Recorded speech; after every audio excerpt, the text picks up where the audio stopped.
The birds stopped singing. The wind held its breath. Somewhere deep in the earth, something shifted. In the time before satellites, sirens, or emergency alerts, this silence was not peace. It was a prophecy. The silence meant danger. The silence meant the storm was coming. Across the world, from the swamps of Florida to the plateaus of Ethiopia, from the plains of North America to the oceanic skies of the Torres Strait, ancient peoples knew how to read these whispers of the earth. They saw, they listened, and they survived.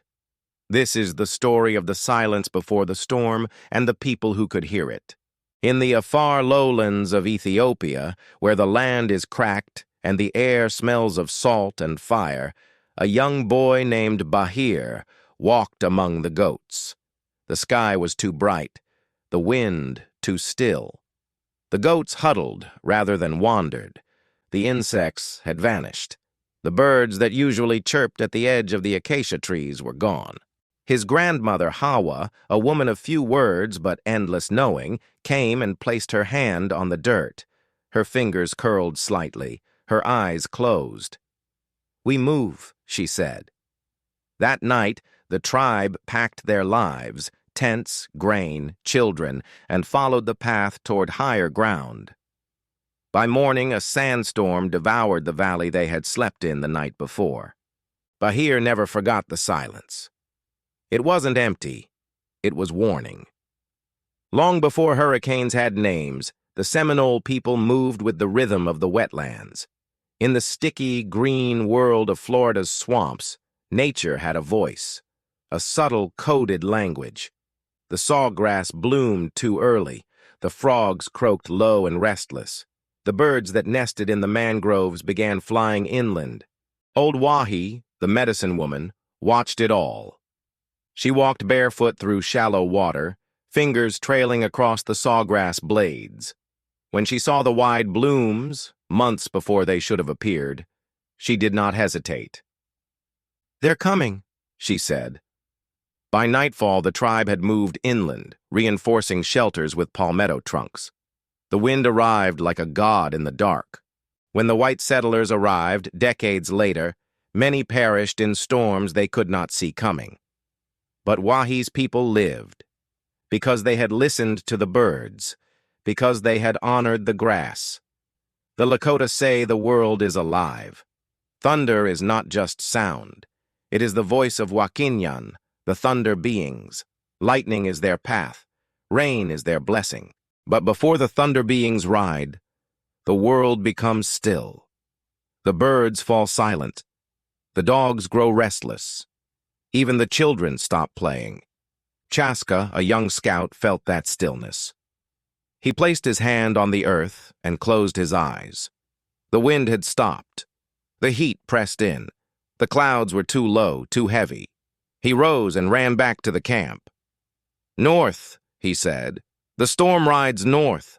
The elders moved the camp, just as their ancestors had done for generations.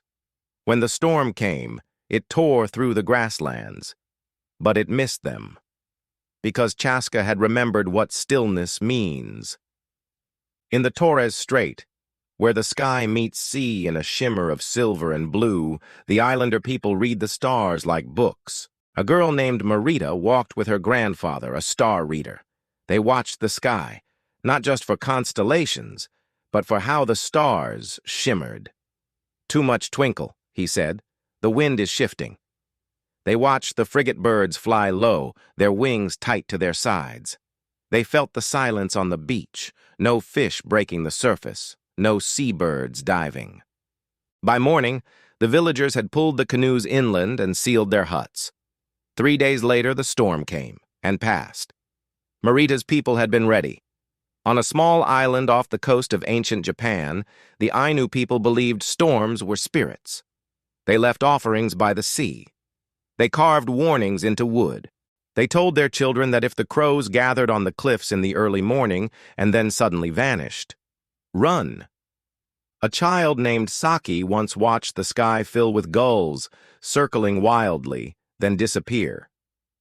Her grandmother's face turned pale. The village evacuated to the mountain shrine. The typhoon crushed the coast. The shrine stood. They called it luck. But really, it was memory. It was birds. It was listening.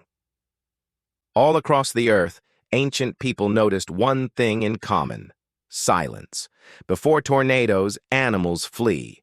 Before hurricanes, birds fly away. Before lightning splits the sky, the wind becomes breathless. They didn't have technology. They didn't need it. They had patterns passed down in stories. They had instincts, sharpened by generations. They had respect for the signs, for the earth, for the lives those signs saved. We call it superstition. They called it survival. Today, we stare at screens to tell us what's coming. We wait for alerts, notifications, forecasts.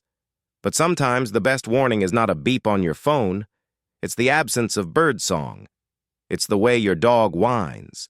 It's the hair on your arm rising when there's no breeze. Maybe the ancients weren't behind. Maybe they were ahead, because they listened.